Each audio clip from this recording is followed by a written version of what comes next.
Hai semuanya, Assalamualaikum warahmatullahi wabarakatuh. Perkenalkan, nama saya Andra Mokodompit. Saya adalah mahasiswa kelas B Angkatan 2019 semester 5. Dan untuk di video kali ini, saya akan mempresentasikan salah satu materi dari mata kuliah sosiolinguistik, yaitu language change.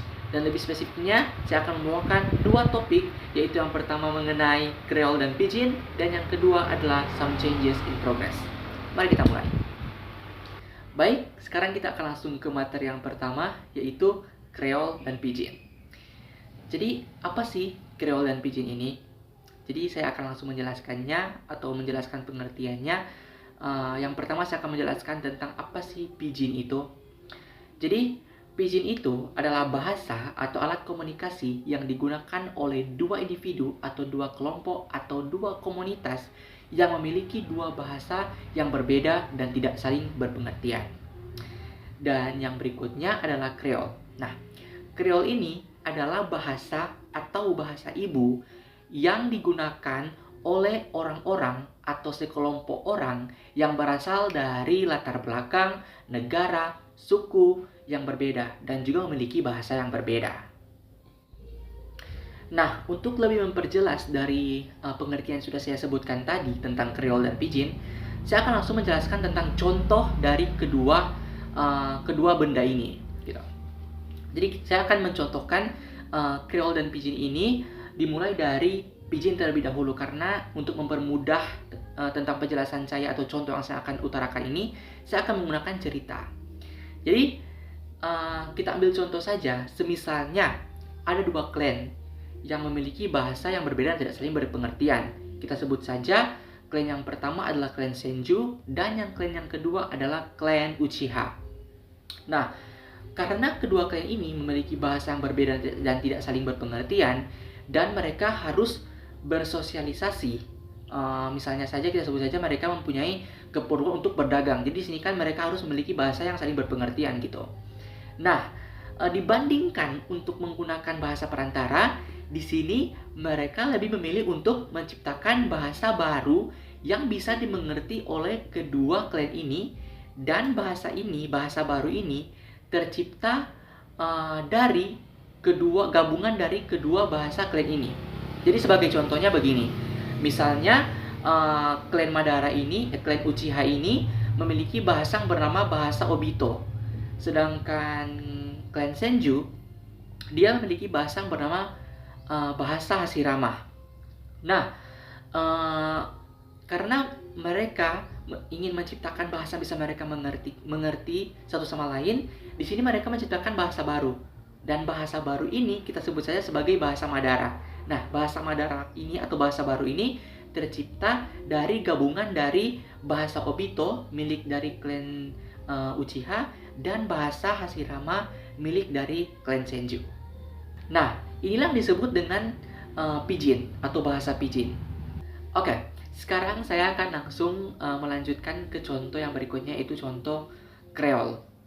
Nah, dan untuk mencontohkan Creole ini, saya akan tetap melanjutkan dari cerita contoh yang saya gunakan di Pidgin tadi. Gitu.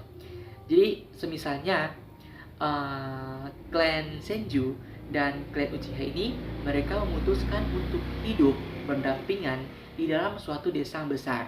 Kita sebut saja desa ini adalah desa Konohagakure. Dan of course, warga-warga Konohagakure ini memiliki bahasa yang berbeda dengan kedua klan ini, gitu. Dan kedua klan ini di dalam desa Konohagakure ini, mereka menggunakan bahasa Madara atau bahasa baru yang mereka ciptakan tadi untuk berkomunikasi satu sama lain di antara kedua klan ini, gitu. Karena sehari-hari dan juga selalu menggunakan bahasa ini, akhirnya bahasa ini sudah lebih dikenal oleh masyarakat luas yang ada di desa tersebut, sehingga menjadikan bahasa baru ini atau bahasa Madara ini menjadi bahasa ibu di desa tersebut. Nah, inilah yang disebut dengan Creole. Nah, di Indonesia sendiri ada bahasa Creole, dan bahasa ini berasal dari daerah yang ada di Papua Nugini. Bahasa ini disebut sebagai bahasa Tok Pisin. Bahasa ini adalah gabungan dari bahasa Papua dan bahasa Inggris. Berikut adalah beberapa contoh kosakata dari bahasa Tok Pisin ini. Ini ada di slide saya. Yang pertama itu ada no good atau not good. Itu adalah bahasa Papua Nugini-nya adalah no good, dan bahasa Inggrisnya adalah not good atau berarti tidak bagus gitu. Dan yang kedua itu ada bambai atau buy and buy. Dan yang ketiga itu ada second atau shake hand. Dan yang keempat itu ada kill him atau kill him atau bunuh dia. Dan yang kelima itu ada pisin atau pigeon atau merpati. Dan yang keenam ada grass atau rumput, dalam bahasa Inggrisnya adalah grass. Nah, ini adalah salah satu contoh kosakata yang sangat mirip dengan bahasa Inggris. Nah, baiklah teman-teman, itu adalah penjelasan atau pengertian tentang Kreol dan Pidgin, dan juga contoh-contohnya, dan juga salah satu contoh bahasa Kreol yang ada di Indonesia. Dan sekarang kita akan langsung ke materi yang berikutnya atau topik yang berikutnya, yaitu some changes in progress. Baiklah teman-teman, sekarang kita akan masuk ke topik yang kedua, yaitu some changes in progress. Untuk memulai topik ini, saya akan memulainya dengan memperkenalkan seorang linguis yang bernama William Labov. William Labov ini adalah seorang linguis berkebangsaan Amerika. Ini adalah beliau. Nah, William Labov ini sudah sangat antusias di dalam bidang linguistik, terutama di sosiolinguistik, sehingga dia sudah sangat banyak sekali menciptakan teori atau menemukan teori-teori yang berkaitan dengan bidang ini. Nah, salah satu penelitiannya yang sangat terkenal itu adalah penelitian yang dimana ia membuktikan adanya perubahan bahasa. Dan ini adalah penelitiannya. Dia melakukan penelitian ini di Pulau Martha's Vineyard. Dan tujuan dari penelitian ini adalah untuk membuktikan adanya perubahan bahasa. Nah, dan di dalam penelitian ini, beliau berhasil menemukan beberapa faktor yang menjadi faktor terjadinya perubahan bahasa. Dan ini adalah faktor-faktornya, yaitu adalah ada gender, usia, dan juga kepantasan dalam berbahasa. Nah, pertanyaannya adalah mengapa dalam penelitiannya ini Labov menyimpulkan atau mengatakan bahwa faktor-faktor ini adalah penyebab terjadinya perubahan bahasa yang ada di pulau tersebut. Dan sekarang saya akan menjelaskannya satu persatu, dimulai dari usia. Baik, jadi di sini Labov di dalam penelitiannya ini, Labov berhasil membuktikan atau menemukan bahwasanya para remaja itu 60% lebih mudah mengalami perubahan bahasa. Sedangkan orang-orang dewasa itu 25% lebih mudah mengalami perubahan bahasa. Baik, berikutnya adalah kepantasan dalam berbahasa. Nah, di sini di dalam slide saya ini ada kata-kata atau fakta yang menyatakan bahwa kepantasan berbahasa terbentuk seiring bertambahnya usia, gitu. Nah, sedangkan di usia tadi, di faktor usia tadi dikatakan bahwa orang-orang dewasa itu hanya 25% lebih mudah terkena atau mengalami perubahan bahasa. Nah, ya, itu benar, karena menurut saya sendiri kebanyakan orang-orang dewasa itu mereka itu sudah tidak ingin, tapi sudah lebih tidak ingin mencakup bahasa-bahasa yang baru gitu. Jadi mereka sudah sangat stuck ke dalam apa yang sudah mereka tahu gitu. Nah, terus apa sih yang membuat sehingga orang-orang dewasa ini bisa memiliki atau mengalami perubahan bahasa? Nah, jawabannya adalah ini, kepantasan dalam berbahasa. Karena dalam penelitiannya ini, Labov berhasil mendapatkan fakta atau berhasil menemukan bahwa orang-orang dewasa di rentan usia 31 sampai dengan 45 tahun itu memiliki cara berbahasa atau cara berkomunikasi yang lebih teratur. Sehingga inilah yang membantu mereka bersosialisasi dan berkomunikasi dengan turis-turis asing yang ada di pulau tersebut. Dan inilah yang membuat mereka bisa mendapatkan perubahan bahasa ini, gitu. Nah, yang berikutnya adalah gender. Nah, di sini Labov berhasil mendapatkan fakta bahwasanya di mana wanita itu lebih mudah mengalami perubahan bahasa ketimbang pria. Nah, mengapa itu bisa terjadi? Karena di sini Labov mengatakan bahwa wanita itu lebih banyak berbicara atau lebih banyak bersosialisasi sesama mereka ketimbang pria, gitu. Contoh bersosialisasi atau berkomunikasi itu adalah misalnya gosip. Nah, itu kan wanita paling banyak gosip ya daripada pria.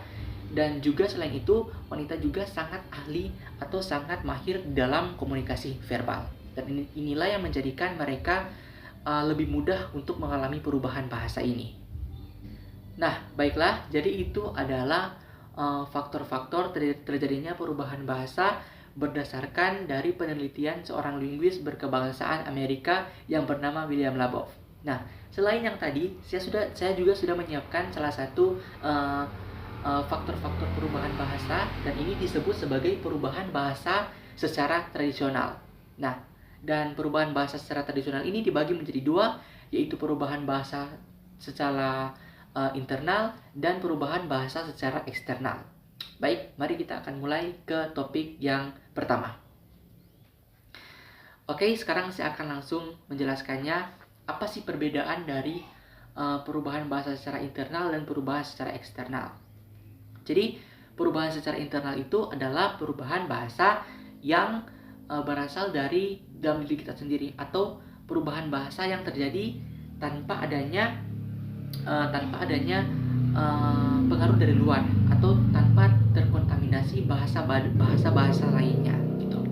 Nah, untuk perubahan bahasa secara internal ini dia terjadi pada bahasanya itu sendiri, atau bahasa itu mengalami perubahan sendiri, gitu. Misalnya di dalam bahasa itu adanya kosakata yang hilang atau yang bertambah, dan juga terjadinya perubahan pada tataran fonologi, sintak, dan juga ada semantik dan lain-lain. Dan contohnya seperti ini. Misalnya kosakata yang hilang. Nah, kosakata yang hilang itu misalnya pada bahasa di Sulawesi Utara ini, atau di Manado, di Sulawesi Utara, atau di Gorontalo juga ada beberapa yang dimana mereka itu sudah tidak menyebut odol, tapi mereka menyebutnya sebagai Pepsodent atau merek dari salah satu produk odol yang ada di Indonesia, gitu. Itu adalah salah satu contoh dari kosakata yang hilang dan yang bertambah. Nah, dan yang berikutnya itu ada perubahan pada fonologi. Nah, misalnya fonologi itu misalnya bunyi dari Februari menjadi Februari. Nah, dan juga ada morfologi. Misalnya dari kata cuci digabungkan dengan prefix men sehingga menjadi mencuci.